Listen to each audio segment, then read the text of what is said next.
Hi, hello. Good day to anyone that might be watching.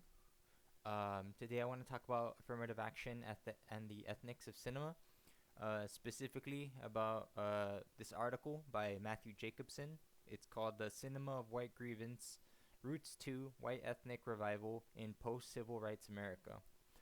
In this article, the author Matthew Jacobson makes the case that the 1976 boxing film Rocky symbolizes white victimhood in the wake, of the landmark Bake versus University of California Supreme Court case, and he makes several comparisons in it between the film and the political climate surrounding the case at the time. In the text, Jacobson suggests that Rocky's poverty is emphasized compared to Apollo by, quote, the camera's lingering gaze on scenes of crushing poverty and squalor in working class Philadelphia, and the stark contrast between the two fighters' surroundings, lifestyles, and modes of dress, end quote.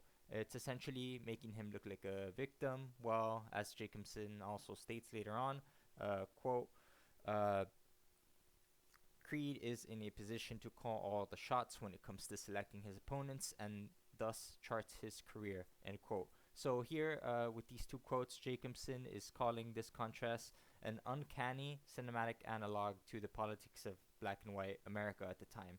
It's showing the lack of privilege that Rocky Balboa, a ethnically white man, uh, doesn't have, the privilege he doesn't have, and all the privilege that Apollo Creed does have. Um, and here, I think there's a reason why he's doing this. He is trying to make a point, a very clear point, and it's a point that I agree with.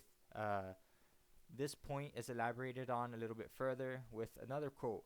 He says, the author, if the white applicant has unjustly become an underdog under Title VI admission practices, as the California court held, Rocky Balboa dramatized precisely that underdog status. But, little later on in the quote, he says, many now misremember the outcome of both. Bake became the symbol of the unjust loser. He won. While Rocky Balboa stands for the underdog's just triumph. He lost. So, end quote. So I believe the author is making a point here where he says the film is trying to reflect reality, but the reality is being misremembered. He's trying to say that although the film tries to serve as a metaphor for the reflection of real existing political racial climate, it's a reflection of a reality that's a fiction. In the real world, Bake won his case. And furthermore, you can even say that he unjustly won, as Bake did not meet the qualifications for the standards of the medical school he was applying to. So he wouldn't have made it even if he wasn't white, or even if the affirmative action program didn't exist. And he mentions this earlier in the article. So he's well aware of this fact. Uh, I think both the case and the film are representations of a fiction, uh, one that paints the white man as a victim in society, and it's a kind of painting that's not reflective of any true reality. And it's also why the author goes on to call this film, or says that it qualifies as a cinema of white grievance.